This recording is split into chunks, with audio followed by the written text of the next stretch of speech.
Conservative New Media peeps, what's up? It's me, John Villarreal. Okay, this, of course you know I'm the game god. I'm the super genius. I'm the guy who's played over 10,000 video games, and I used to host GameSpot TV. I am the video game expert. All the peeps come to me when they want to solve the hardest games. Now here's the deal. In my personal opinion, here's the deal. I'm checking out this Dead Space 2. A lot of people got freaked out. Ooh, hardcore mode is so hard. I solved it. And I'm going to tell you how you can solve it too, with the super strategy and the super tips and techniques. This is the super expert tips to beat hardcore mode. Now, the whole key is you have 3 saves. The mode actually, in terms of playing it, is no harder than Zealot level, maybe even a little less hard, honestly, but it's close. So whatever. So the main thing is you have to be a little bit smarter and about how you play the game, a little bit more defensive. Having gone through 2 playthroughs is definitely good. Now you can't, none of your weapons, nothing transfers over, whatever like that, but it just gets you prepared. Now, there's 2 things that are critical. Well, 3 things. 1, you have to have the right weapons. These other things, I've seen other message boards and stuff like that. From what I've seen, they're wrong. Okay?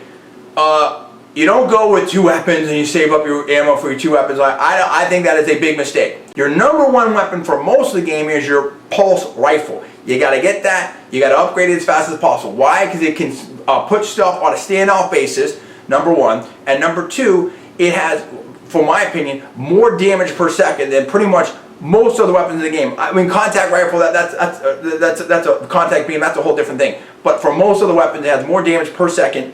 And the ammo is very, very cheap, and you can get it very early. Plus, when you put that with the security suit, you get another 10% bonus, and you get the security suit pretty early in like chapter 4.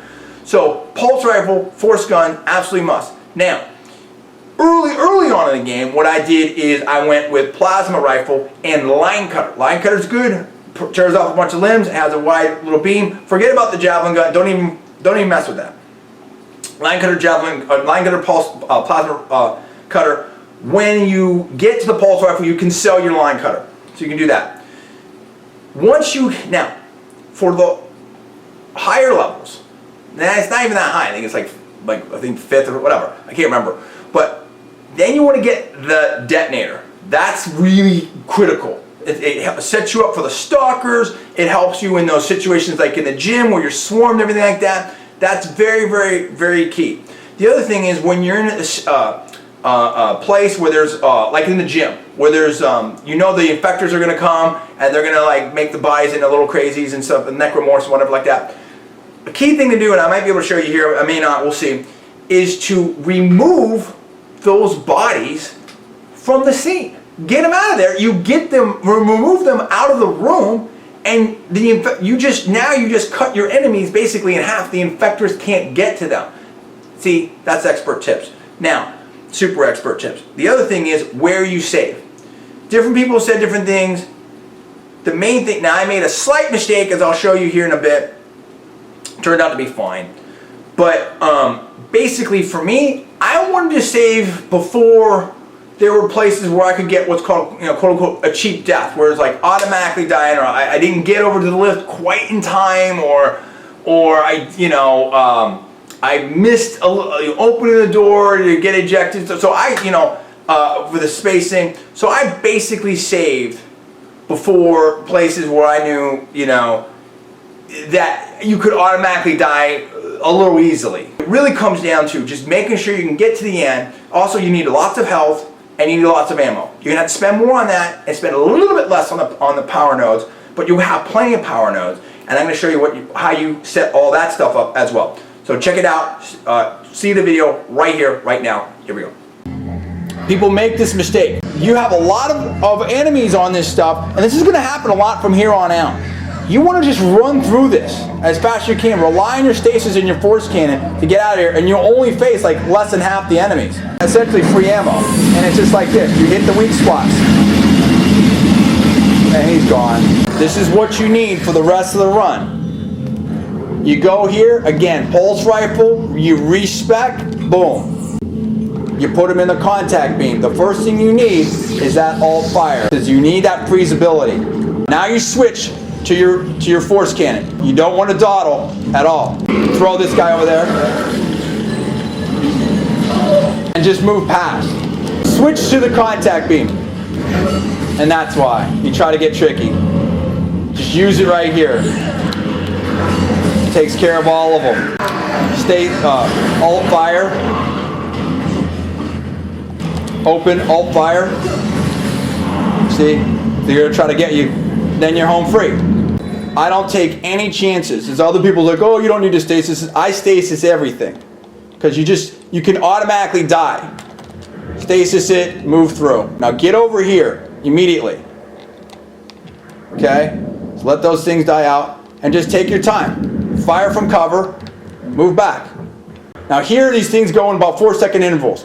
So you just wait until one fires, then you go through that part. I'm going to respec this because I no longer need the TK damage. And we put everything into the contact beam. Forget anything else. If I was worried about this, I would get even one more health thing. Because I think, just why not? The rest here, frankly, it's just running. That's all it is. Freeze them, and you're gone. Run, hit this, alt, because he's going to try to get you real quick. Immediately fire. Freeze them, keep moving. Now here I will show you that it's still in hardcore mode. Hardcore mode. There he comes, freeze him, stasis, you're home free. Alright, now it's all contact beam. Main fire again. Alt fire.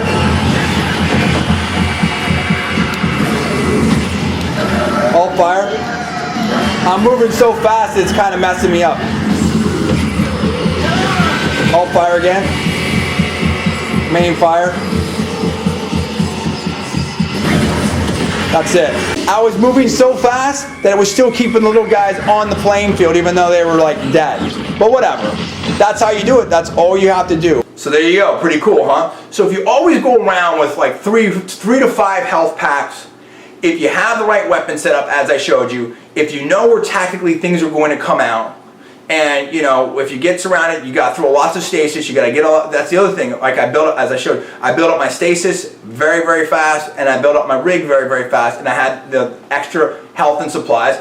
And you're cool. You have the weapons that I talk about. You focus on those, and then you switch over to in the end, particularly for the last levels, and I'd say the last from 14 and 15, it's all force beam and contact beam. That's it. And there you go. That's it. See?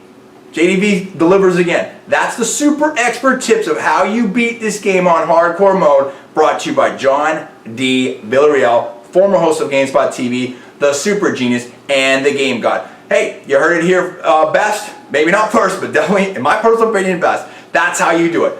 For Conservative Media, I'm John D. Villarreal, and that's the Video Game Report and Review.